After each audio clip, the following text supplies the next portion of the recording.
Brasil não é mais um país de jovens. Em 50 anos, a população se urbanizou e a taxa de natalidade caiu. Estamos caminhando para a velhice, mas será que o país está preparado para isso? Quais as garantias de uma aposentadoria tranquila? A Previdência Social, que já tem um século de história, bateu um novo recorde negativo. O último levantamento mostra que o rombo da Previdência chega a 270 bilhões de reais. Boa parte desse déficit vem do Instituto Nacional do Seguro Social, INSS, criado em 1990 e que atende aos trabalhadores do setor privado. Enquanto isso, o projeto de reforma da Previdência aguarda aprovação no Congresso Nacional. A Previdência Social é o tema do debate do Reflexões entre o jurista André Ramos Tavares, com a consultora jurídica da TV Justiça, Gisele Reis, a procuradora regional da República, Zélia Luiza Pierdoná, e o economista e especialista em Previdência, Pedro Neri. Quais os ajustes necessários na Previdência Social? É o que vamos debater agora. Gisele, precisamos de ajustes na Previdência, não é mesmo? André, será que essas contas, que esses gastos que são feitos com a Previdência Social não acabam por comprometer outras políticas públicas, como saúde, educação e até assistência social? Queria iniciar a nossa conversa hoje tentando esclarecer se efetivamente existe um déficit, como é que esse cálculo é feito para a gente chegar a esse suposto rombo da Previdência. Bom, eu tenho sustentado, André, de que a questão não é de existência ou não de déficit, mas o quanto o brasileiro quer gastar só com uma política pública. A Gisele há pouco falava que perguntava se esses gastos com a Previdência podem ou não comprometer outras políticas, e eu tenho sustentado que já compromete. É importante esclarecer que a Previdência Social brasileira se divide em obrigatória e complementar. A obrigatória se divide em regime dos servidores e regime geral. O regime geral é administrado pelo Instituto Nacional do Seguro Social, pelo INSS, e os gastos com o INSS têm aumentado mais de 50 bilhões por ano. Se eu somar, por exemplo, os gastos com servidores públicos federais, só para ficar no âmbito da União, no ano passado foi 121 bilhões dos regimes civis, dos servidores civis e dos militares. Então, não dá. O que sobra? Em matéria de saúde, a União tem gasto em torno de 110 bilhões, 117 no ano passado. E a saúde é para 200 bilhões. Então, é isso. A pergunta é essa. E se nesse quadro, a chamada do programa falava da longevidade, que nós temos um aumento da expectativa de vida. E eu assomo a isso a redução da natalidade, que faz com que tenha menos jovens, que vamos ter menos jovens, mas, além disso, nós temos que pensar que a gente está diante da quarta revolução industrial. A quarta revolução industrial vai diminuir os postos de trabalho de maneira assustadora. Então, nós temos que pensar na proteção atual e na proteção futura. Por isso que não tenho usado o argumento da existência ou não de déficit, mas o quanto se quer gastar com uma política. Eu não sei se o Pedro também compartilha desse entendimento, mas é isso que eu tenho defendido. Ajustes, então, são necessários, Pedro? Sim, eu não poderia concordar mais com a doutora Zélia. Eu realmente acho que o problema é de despesa e não de déficit, porque o déficit é meramente a diferença entre receita e despesa, né? Então, acho que a gente tem umas discussões que acabam dando em nada, se o dinheiro da saúde tem que entrar como dinheiro da Previdência naquela conta de seguridade, se eu retiro a conta do servidor público, da Seguridade Social do servidor público, porque ele está numa outra página da Constituição. E eu adicionaria os números da doutora Zélia, que no orçamento desse ano a gente já tem algo como 58% da despesa na União indo para benefícios previdenciários. Regime geral, regime próprio dos servidores da União, e militares, e também o benefício de prestação continuada, que é um benefício formalmente assistencial, mas materialmente tem características de benefício previdenciário. Com o envelhecimento da população, que aumenta a demanda em cerca de benefícios em cerca de 50 bilhões por ano, e diante do teto de gastos, a gente vai passar de 58% do gasto comprometido com essa despesa hoje em 2018 para cerca de 80% em 10 anos. Ou seja, todo o resto das despesas que cabem nesses 42%, sem menos 58%, nesse ano vão ter que caber em 20%. Então, é claro que o teto não vai ser cumprido, alguma outra coisa vai ser feita. A gente está falando de saúde, de educação. A doutora Zélia estava falando da despesa com saúde. Com saúde, na União, a gente gasta menos do que com o benefício do INSS, que é a pensão por morte ou a aposentadoria por tempo de contribuição, e idem para a educação. Então, eu acho que o risco que a gente tem é de transformar o Estado brasileiro numa grande folha de pagamento. Sim. Sem prestar outros serviços e ameaçando também diversos outros direitos constitucionais, porque nesse debate a gente vê muita gente falando da reforma da Previdência Inconstitucional, vedação do retrocesso, direitos adquiridos, expectativa de direito. E onde é que está o direito adquirido à saúde, a expectativa de direito à segurança, o direito ao emprego? E eu acho que esse é um debate mais amplo que a gente tem que fazer. Então quer dizer que a gente hoje não precisa falar de déficit, porque no fundo se trata de uma opção da sociedade sobre para onde vai o dinheiro público, não é mesmo? De alguma maneira, esses valores que às vezes são apresentados como déficit têm saído do orçamento público. Então, na verdade, o que eu queria perguntar é o seguinte, partindo desse pressuposto, né, de ambos, de que a gente tem, na verdade, uma opção pela frente. Quais devem ser as políticas públicas e por onde o dinheiro deve sair. O que a Constituição diz algo a esse respeito, já pegando um pouco o gancho da última fala aqui do Pedro, a Constituição dá algum critério a esse respeito ou isso tem que ser definido a partir da legislação? Na visão de cada um aqui, claro. Na verdade, a nossa Constituição, você, André, como professor de Direito Constitucional, sabe disso, que ela é bastante detalhada e especificamente em matéria de Previdência Social. Sim. Então, nós temos, por exemplo, a determinação de que os reajustes têm que ser assim ou assado. Determina que o reajuste deve ser feito considerando a inflação. Então, eu imagino uma situação como agora, que a gente tem um decréscimo de receita, você tem que obrigatoriamente seguir essa regra de reajuste dos benefícios previdenciários. E aí, como você não tem essas regras em relação a outros direitos, então você tem um crescimento da despesa previdenciária independente do crescimento da receita e certamente o orçamento público aqui, o Pedro é economista e é consultor nesse aspecto no Senado Federal, tem mais argumentos para apresentar, mas o orçamento público é como um orçamento doméstico. Se eu tenho X de receita e eu tenho um gasto específico com uma proporção bem maior que outros, eu vou comprometer praticamente toda a receita. E eu tenho sustentado que, da mesma forma como nós temos essas regras de reajustes dos benefícios, você tem a garantia ao acesso a uma educação de qualidade, a saúde para todos, 200 milhões de brasileiros que têm acesso ao Sistema Único. Nós somos o país com maior população de saúde universal. Então, nós temos que definir o que a gente quer. Algumas pessoas justificam, porque tem desvio. Claro, os desvios têm que ser resolvidos no âmbito penal e outras formas, mas mesmo assim os gastos são excessivos.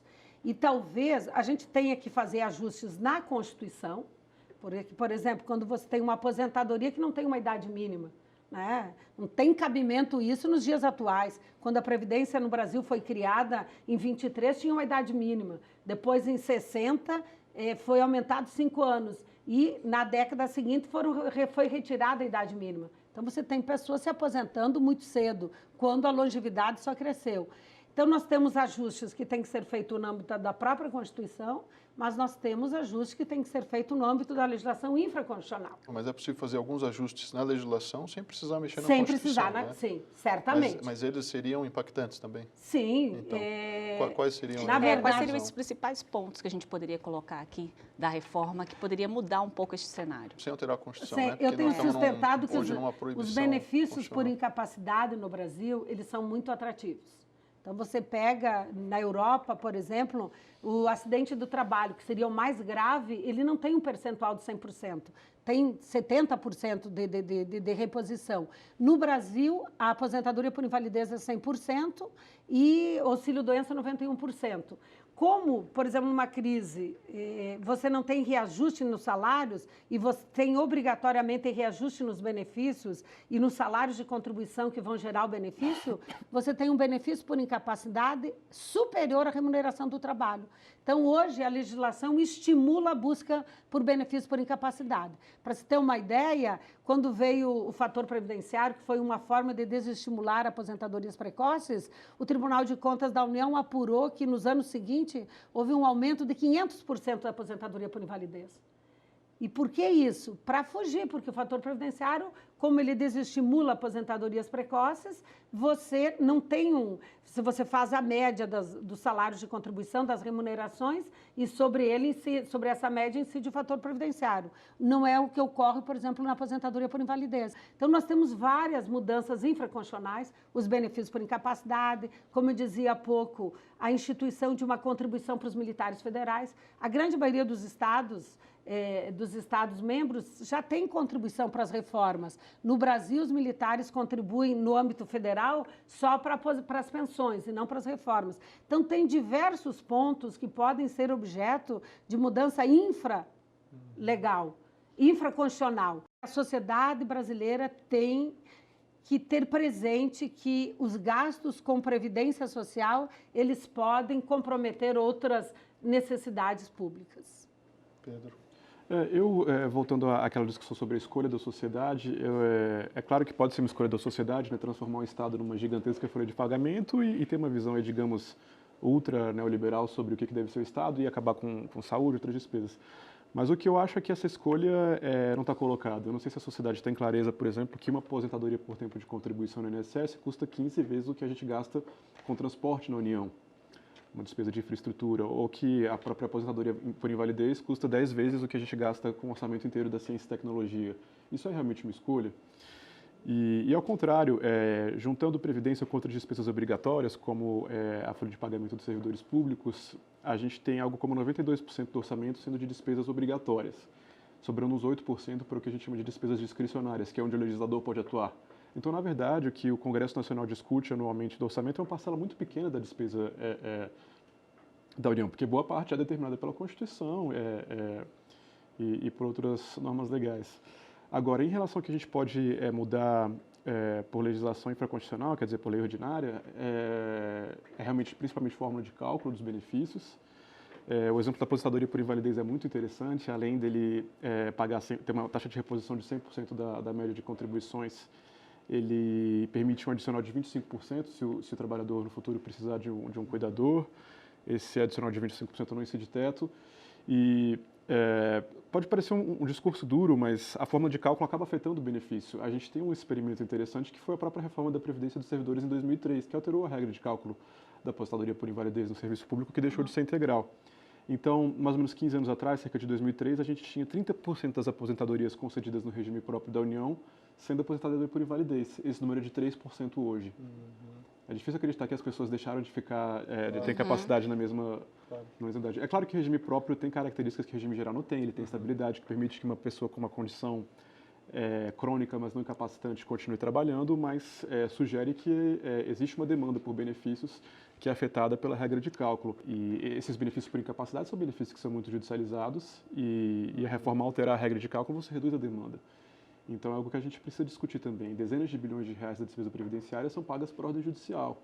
O INSS é o maior litigante do Brasil, provavelmente é o maior litigante do mundo em termos de ações judiciais, ou pelo menos um dos maiores, então é algo que é outro interesse que está aí. Nós vamos dar sequência a essa discussão, mas eu vou pedir licença a vocês. Nós vamos agora para um breve intervalo e voltamos logo em seguida. Não saia daí.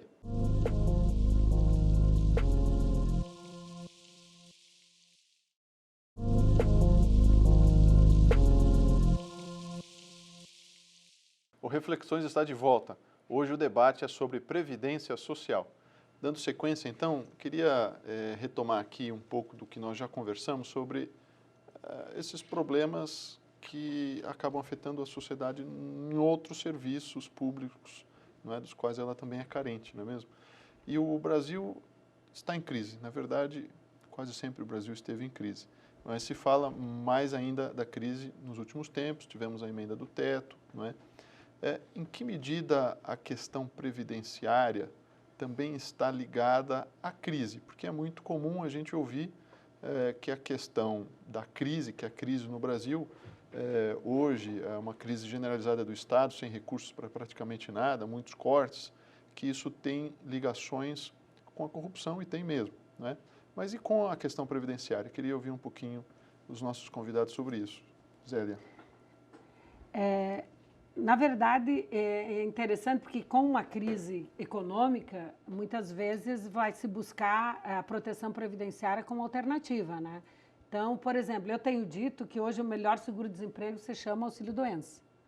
Há um crescimento exponencial do auxílio-doença. O objeto de maior número de ações na justiça brasileira é auxílio-doença. Então, de todos, inclusive ultrapassou a execução fiscal. Mas esse crescimento, porque as pessoas não iam buscar e passaram a buscar, ou porque há fraudes? Primeiro que o seguro-desemprego é 5 meses e o valor bem inferior, é menos de R$2.000 o máximo do seguro-desemprego. Enquanto que o auxílio-doença, como a legislação prevê o período de graça, a pessoa fica no mínimo 1 ano tendo direito a benefícios. Imagine se eu sou um trabalhador e eu terminou o prazo do seguro-desemprego, eu ainda tenho a qualidade de segurado por 1 ano e eu não consigo emprego. Então, eu diria que eu sou estimulado a tentar um benefício por incapacidade. E, nesse sentido, eu tenho sustentado, André, que há uma fábrica, por exemplo, o valor das perícias para concessão de benefícios por incapacidade na Justiça, ele é superior a uma consulta médica. Recentemente, uma revista semanal divulgou os maiores valores cobrados por médicos super especialistas, né? E isso corresponde ao valor que um perito ganha na Justiça. Tem cidades do interior do Mato Grosso pagando R$900 por uma perícia médica para concessão de um benefício por incapacidade. Então, é toda uma indústria ligada a isso. Eu, inclusive, tenho sustentado que talvez a gente teria que redesenhar alguns benefícios e ter menos regras para concessão para evitar essa indústria que quem paga é o contribuinte, né? Então, eu diria que tem esse aspecto também. Tem muitas irregularidades, mesmo na prestação judicial desses benefícios, auxílio-doença, aposentadoria por invalidez. O Tribunal de Contas da União está fazendo uma auditoria agora e vai trazer números interessantes, que eu acho que esses números têm que ser enfrentados por todos os poderes. O judiciário, para fazer uma reflexão em relação a isso, o poder executivo, talvez para aperfeiçoar a fiscalização, o poder judiciário para ter medidas. Eu tenho sustentado, por exemplo, que o segurado facultativo. Eu tenho enfrentado processos, tem chegado às minhas mãos para me manifestar, processos que a pessoa começa a recolher com 70 anos. Imagine, e aí decisões dizendo, a legislação não proíbe. Mas, pelos princípios, você poderia ter uma restrição, porque há um benefício da assistência social ao idoso com mais de 65 anos que não se faz perícia nenhum, porque há uma presunção absoluta de incapacidade. E o sistema previdenciário, que a Constituição diz que é contributivo e que tem que ter o equilíbrio financeiro e atuarial, admite que alguém com 70 anos comece a recolher para a Previdência. Imagine se, porque o que é um benefício previdenciário? É substituição do rendimento do trabalho quando diante de uma incapacidade real presumida. Se o ordenamento pressupõe uma incapacidade com 65 anos, permitir que a pessoa comece a recolher a partir disso.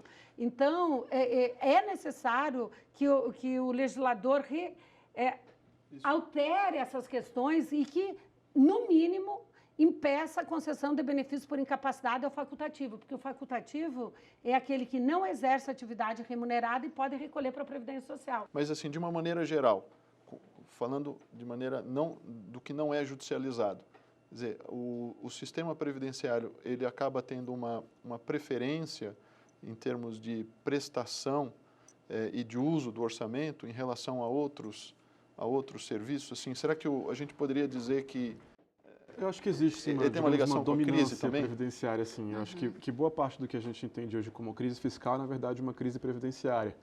No âmbito do governo federal, se a gente exclui previdência, a gente tem um superávit. Então, desde acho que 2014, o governo tem conseguido gastar menos do que arrecada, seria um superávit primário, mas quando você coloca a previdência, você passa a ter esse déficit, esse crescimento da dívida. Se a gente tinha uma dívida há poucos anos de apenas já de 60% do PIB, a gente está chegando no início do mandato do próximo presidente com a dívida de 80% do PIB e ao final do mandato desse presidente de 100% do PIB. Então, e aí entra juros, essa dívida cresce e sobre essa nova dívida incide mais juros, ela cresce mais. Então, a gente vai tendo esse círculo vicioso de crescimento da dívida que ameaça o crescimento da economia como um todo e principalmente por conta da Previdência. E eu acho que outro ponto que é importante colocar é a crise dos estados. Os estados, ao contrário da União, não podem emitir moeda, têm restrições a se endividar, têm uma capacidade menor de aumentar e arrecadar impostos. E boa parte do que a gente vê hoje de crise fiscal nos estados é a crise previdenciária, porque é lá nos estados que estão o médico, o professor, o policial, que tem regras de aposentadoria especial. E como a gente estava falando aqui um pouco mais cedo, boa parte deles já gasta mais de 50% da receita corrente líquida com previdência. E eu acho, André, que você tocou num ponto importante, porque a gente tem acompanhado nos últimos anos um noticiário muito triste de corrupção. A gente tem visto os esforços do Ministério Público e do Judiciário de combater a corrupção, que são muito meritórios, mas a ordem de grandeza, a escala, a magnitude dos desvios com corrupção são muito pequenas frente ao crescimento da despesa previdenciária. Legal, lícito, legítimo, mas são muito maiores porque envolve uma quantidade muito maior de pessoas. É terrível, é abjeto, mas a escala da despesa previdenciária é muito maior. Não dá para justificar, né, a ausência de mudanças por conta da corrupção. E muitas das vezes se foca muito mais a discussão na corrupção ao invés dessas outras questões. Né? São justificativas, né? As pessoas dizem, não, por que vai fazer reforma se tem desvios? Eu acho que tem que apurar os desvios, e inclusive os desvios da própria Previdência. Mas eu diria que eu acho que toda a sociedade brasileira ela deve transcender a interesses de corporações, né? De corporações. Muitas vezes eu vejo sindicatos, centrais sindicais, representações dos servidores, dizendo que são interesses sociais e muitas vezes são interesses de grupos. Sim. Então, os interesses, as corporações têm preponderado, no meu entendimento, Pedro, não sei se você compartilha desse entendimento, quando diante de propostas de ajustes na Previdência Social. Então, o meu pensamento, a minha sugestão é de que a gente transcenda esses interesses individuais, interesses de corporações. Transcender também, às vezes, a pauta monotemática de parte da mídia, né? Que só fala como grande interesse nacional de discussão a corrupção, quando, na verdade, nós temos todos os outros interesses importantes para o desenvolvimento nacional. Um deles é a questão da reforma da Previdência. Eu me lembro, uns 10 anos atrás, um juiz, ele disse, não, eu prefiro, vendo toda essa situação de desvios, esses desmandos, eu prefiro conceder uma prestação. Então, flexibilizar as regras infraconstitucionais e conceder. Eu entendo que esse não é o caminho, até porque um juiz pode decidir de um jeito, outro de outro, e você desiguala quando o direito social busca exatamente a igualdade, né? Então, quando, por exemplo, eu critico o ativismo em relação à concessão de medicamentos, é porque um juiz pode entender que é devido, o outro não, e por isso que o instrumento mais adequado é a política pública, porque a política pública, ela iguala. Todos aqueles que estão na mesma situação vão ser protegidos. Para se ter uma ideia, o critério de miserabilidade aqui nessa casa, né, já que estamos no Supremo Tribunal Federal, o Supremo decidiu que o juiz, no caso concreto, iria definir a situação de miserabilidade para fins de recebimento do benefício de prestação continuada da assistência social. Eu peguei um caso lá em São Paulo que uma juíza de direito, na competência delegada, entendeu que o critério de miserabilidade era a ração mínima do Diese, 3.000 e poucos reais. Então, assim, imagine, é mais vantajoso eu receber, então, uma prestação assistencial do que trabalhar e tal. Eu quero dizer que talvez o critério de justiça dessa juíza seja esse, mas eu não posso me pautar pelo meu critério de justiça. Eu tenho que me pautar pelas escolhas feitas por nossos representantes. Sim. Então, eu tenho trazido muito essa discussão para o Ministério Público Federal também, porque, às vezes, quando eu falo de Poder Judiciário, eu falo de ações que foram intentadas pelo Ministério Público. E eu acho que tem que ser um esforço nacional de transcender interesses, né? Aproveitando a discussão, assim, até a título de esclarecimento, queria perguntar para o Pedro Neri, diante desse rombo, né, que nós temos na Previdência, esse rombo gasta-se mais com o regime próprio dos servidores públicos ou com o regime geral de Previdência Social? Essa é uma pergunta muito boa, porque a gente vê muitas vezes a opinião pública discutindo o valor das aposentadorias dos servidores públicos, que de fato são muito maiores do que no regime geral, mas exatamente porque no regime geral a gente tem uma quantidade muito maior de segurados, de beneficiários, são cerca de 30 milhões, a gente tem um déficit e uma despesa maior lá e principalmente um desequilíbrio atuarial muito maior. desequilíbrio atuarial ou déficit atuarial é o déficit futuro trazido para valores do presente. Então, ano a ano, no futuro eu trago para o presente. Ele, até 2060, é da ordem de 8, 9 trilhões no regime geral e no regime dos servidores da União é de cerca de 1,5. Aí a gente tem um segundo problema, que é o regime de previdência dos servidores dos estados, que demoraram mais para implantar a previdência complementar e onde estão aquelas regras especiais de professor, de policial. Então, eu acho que a gente tem um problema mais sério no INSS e nos servidores dos estados. Embora, é claro, a gente tenha regras pouco isonômicas no serviço público e uma característica maior de concentração de renda, mas como a gente está falando de uma quantidade de pessoas bastante menor, Sim.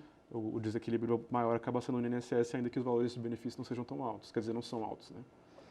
Queria agradecer pelo excelente debate que nós tivemos hoje, agradecer a consultora da TV Justiça, Gisele Reis, Eu que agradeço. agradecer nossos convidados, a Zélia, o Obrigado. Pedro, e agradeço também a você que acompanhou o nosso programa. Se quiser rever o Reflexões, acesse tvjustiça.jus.br.